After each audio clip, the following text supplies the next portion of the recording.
अस्सलाम वालेकुम सामीन हज़रात, मैं आपका होस्ट एंड दोस्त आरजे अली आप सभी का तहे दिल से इस्तकबाल करता हूँ सफ़रनामा के एक और नए एपिसोड में। हमारे आज के सफ़र के साथी हैं नूतन। आपने नूतन का वो गाना तो ज़रूर सुना होगा जो आपको शायद पसंद हो, शायद बहुत पसंद हो। अगर आपको याद नहीं तो मैं वो 2 लाइनें गुनगुना देता हूँ, शायद आपको याद आ जाए। हो तेरा जाना दिल के अरमानों का लुट जाना, कोई देखे कोई देखे बनकर तकदीरों का मिट जाना। जी हाँ, ये गाना मैंने बहुत पूरी आवाज़ में गाया है, लेकिन ये गाना मुझे बहुत पसंद है और ये मेरे दिल के सबसे करीब गानों में से एक है। तो हम आज बात करने वाले हैं हर दिल अजीज अदाकारा नूतन जी के बारे में।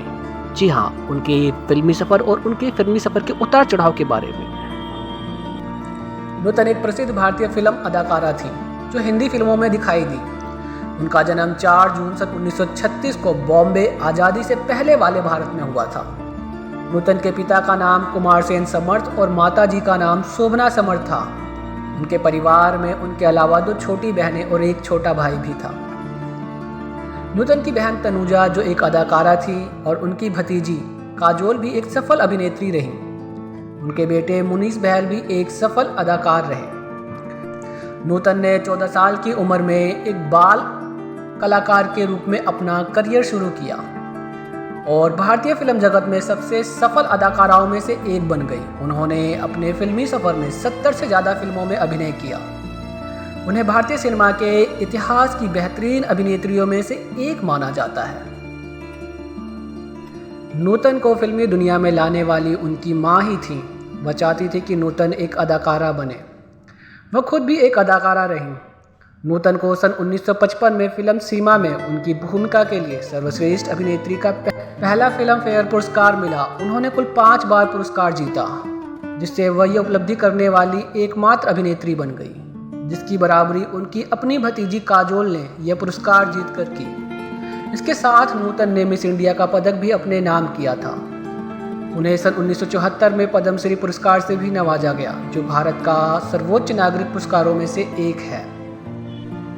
सफल करियर के बाद नेवी के लेफ्टिनेंट कमांडर रजनीश बहल से उन्होंने शादी की। शादी के बाद भी नूतन सिनेमा में पूरी तरह से सक्रिय रहीं, जो कि उस दौर में बहुत कम ही देखने को मिलता था। शादी के बाद उन्होंने बंदनी, छलिया, मैं तुलसी तेरे आंगन की, देवी, सरस्वती चंद्र और सौदागर जैसी कई शानदार फिल्मों में अपने अभिनय का प्रदर्शन किया और दर्शकों का दिल जीता। नूतन मिस इंडिया का खिताब जीतने वाली पहली भारतीय महिला रही। नूतन को उनके बहुमुखी अभिनय कौशल और विभिन्न प्रकार के अभिनय को निभाने की उनकी क्षमताओं के लिए जाना जाता है। वह एक पारंपरिक भारतीय महिला के साथ साथ एक आधुनिक स्वतंत्र महिला की भूमिका निभाने में भी उतनी ही सहज थी। उनकी कुछ सफल फिल्मों में सुजाता, बंदनी, मिलन, अनाड़ी, सौदागर, छोटी बहू, कर्मा शामिल है। नूतन का 21 फरवरी सन 1991 को 55 वर्ष की आयु में निधन हो गया। वह कैंसर से पीड़ित थी। उन्होंने यादगार प्रदर्शनों की विरासत और भारतीय फिल्म जगत पर एक मजबूत प्रभाव छोड़ा। भारतीय सिनेमा में उनके योगदान को आज भी उनके प्रशंसकों और साथी कलाकारों द्वारा समान रूप से याद किया जाता है और उनका सम्मान किया जाता है। बस इतना सा था ये सफ़र।